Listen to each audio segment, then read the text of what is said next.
Hey guys, James Gunn's James Gunn is set to hit theaters in about a couple of months' time, and well, we're starting to hear more and more about the trailers, and yeah, the more and more we learn about it, the more and more we realize that this is just the James Gunn story with a cape and trunks on the outside of his pants.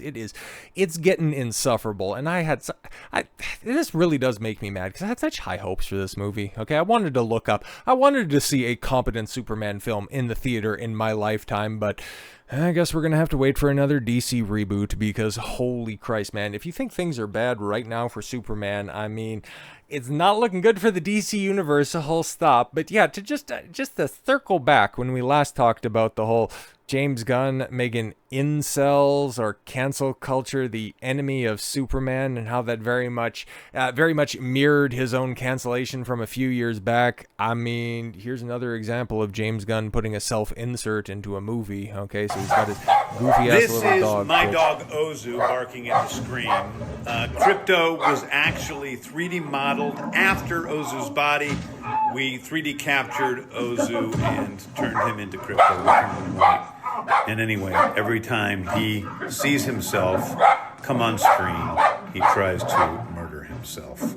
That's so great. I'm so glad you could put more people from your family into the movie. It's so great that we're going to also see your brother or brother-in-law, I forget who it is, and then you can see your dog every time that you watch a Superman movie. Holy crap, just what a vanity project. And yeah, here we are again, okay, just a more unbridled James Gunn, because he's mocking the Snyder cut and pushing fake news plot. Oh my god, earlier this year, right, James Gunn, it's in a post that nobody's seen. Actually, you know what, I'll pull it up. You had James Gunn post a picture with him and Zack Snyder, and he thought, in all earnestness, okay, he thought that this was going to break the internet. Bro, this is on the official James Gunn Twitter page, okay? It did absolutely nothing. Like, just that interaction for a page that has how many followers? 1.7 million?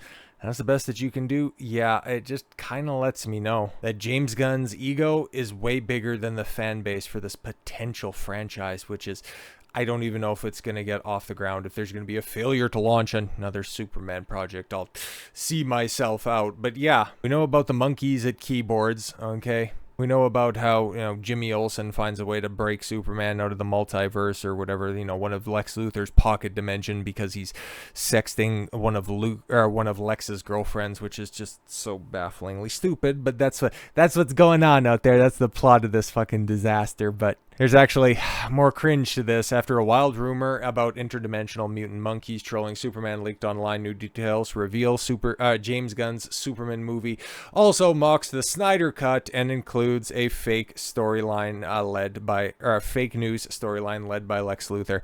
Why on God's green earth, bro? You are simply poking the bear on this one. If your Superman movie, which you are marketing exclusively on your own name recognition, not on the most or second most recognizable superhero of all time, the fact that you can't market a Superman movie without inserting your own goddamn ego into it, it lets me know that you're probably not the guy to run the franchise, okay? Just saying that. But if you want to take shots at the Snyder cut, you better hope that this film makes more than Man of Steel. No, not going to be an inflation argument that, this one, no, mine made 700, and if you actually just adjust it for inflation, it made more than Man of Steel. If you don't cross that, if this thing doesn't make $1 billion, you are going to get laughed out of town, and you are going to get poked and ridiculed by all of those Snyderverse guys, because frankly, they have nothing better to do with their life other than make your life miserable. It's already becoming increasingly clear that Gunn can't help himself and is inserting his personal beliefs into the DCU and the Superman movie. Instead of being hopeful and inspiring, it's all about the agenda. It hasn't worked out well for Disney, Marvel, Star Wars, yes, Doctor Who, and the list goes on. Yeah, but here's the thing. I don't really see a lot of agenda that's in there. A lot of it is just James Gunn at his most James Gunn. I hated the dialogue of that extended opening scene that we see. I just thought it was quippy bullshit that is just the worst aspects of Guardians of the Galaxy. And also opening, this is going to be a much more hopeful Superman, and then what do you show him? Getting beat up by your dog and crying and then screaming after getting healed by the yellow sun. Not great. And then the plot leaks and rumors that are out there, bro, it's not inspiring a lot of hope, to say the least. All right, let's see what this Snyder dig is before we get too far into the weeds. A few days ago, it was thought to be a bizarre and wild rumor that has surfaced, which has since been said to be true. We now get new details thanks to Gary Beekler, yes, Nerdrotic, of course, who first confirmed the info, and Chris Gore of Film Threat. The initial leak was in the movie. Superman is frustrated by social media backlash, with the hashtag supershit being mentioned several times, as really getting under his skin. We went through all that stuff. It's absolutely pathetic. Meanwhile, in Lex's interdimensional world, hundreds of mutant monkeys are shown typing furiously at keyboards, flooding social media with hate against Superman. Okay, well, if they're in an interdimensional world, how do they affect the internet correspondence in our world? Make that one make sense. But okay, following the leak, while going over my articles, the articles that were on here, Gary Beekler and Gore contacted a source involved in Gunn's Superman screen test. The live on air, Beekler revealed that the monkey scene takes place in the background and lasts for about 30 seconds. So yeah, you can very much see it. It is very much in there deliberately. No misconstruing it. It is what it is. Scooper Viewer Anon also chimed in following the leak and has said that Super Shit is meant to be a joke and is one of the best jokes of the movie. I doubt it. It's fucking cringe just on the face of it. Just having a hashtag like that and a bunch of monkeys at keyboards, like, bruh. Like I said, from what I've seen so far, it's the worst of James Gunn. And yeah, it goes a step further. Beekler and Gore didn't stop there. They revealed that Gunn has included something about Snyder Cut, yes, in Superman, which doesn't sound good. Yep, that didn't go into specifics, but it sounds like Gunn mocks the Snyder Cut. Beekler and Gore said that it's passive-aggressive, so possibly Snyder Cut doesn't get directly referenced. Yeah, it was a Nerdrotic nooner from last week or the week before. It was something like that. I can't quite remember the exact day, but yeah, they were talking about it, and the reference was hashtag not my Superman. Yeah, that's another dig at the campaigns around, the whole Snyder Cut thing. So yeah, so it meant as a little bit of a jab, but we know that the Snyder faithful are, these are the people that unironically think that the Rebel Moon is a masterpiece. So yeah, agitating them just a little bit when you are such an unproven commodity, bro. You're also perceived as the guy that supplanted their one true God and Savior. Why even bother? Why even bother? But okay, maybe despite everything that we're hearing about this, despite all of the leaks and rumors, we're just simply going off of whether or not this will be a good film.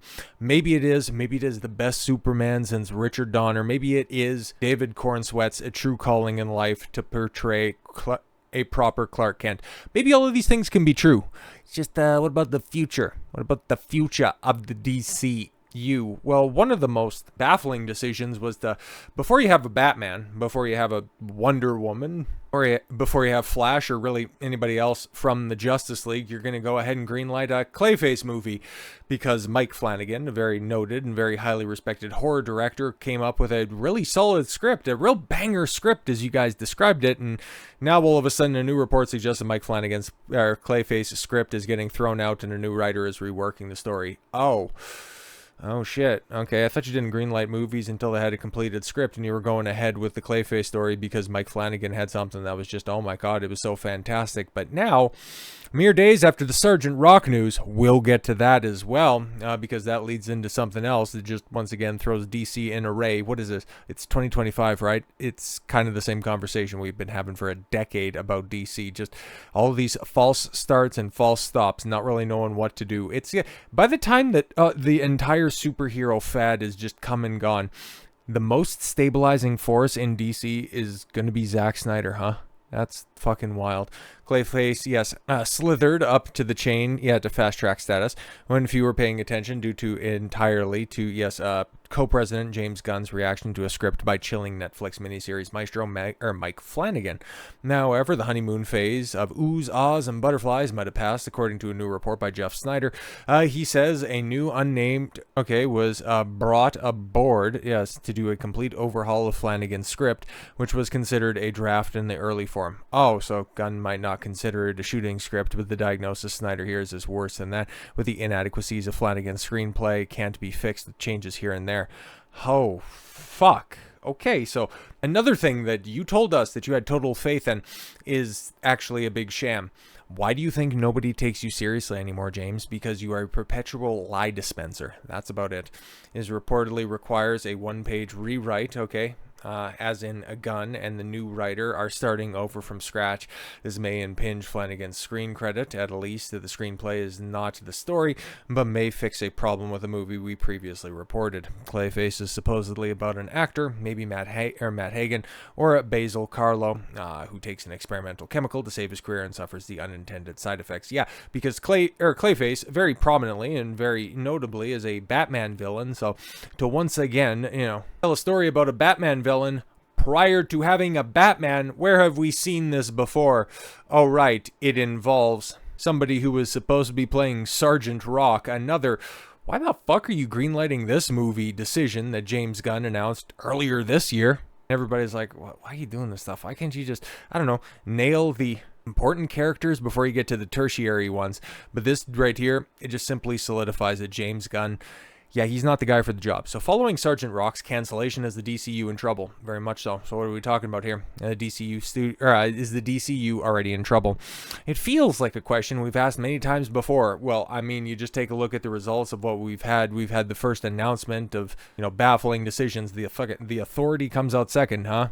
Why are you doing that? Oh, cool. We're gonna have Game of Thrones off in Themyscira. That's such a great idea. And oh, cool. You're hopping all the way to the fourth Batman because James Gunn really likes Damian Wayne. We got Booster Gold. What the hell are we doing? Why are you planning out 10 years? Just release one good movie, and we're still at that point. And he has already done catastrophic changes to so many of his previous announcements. Projects have been scrapped, projects have been brought on, and apparently now projects are getting rewritten. What is going on?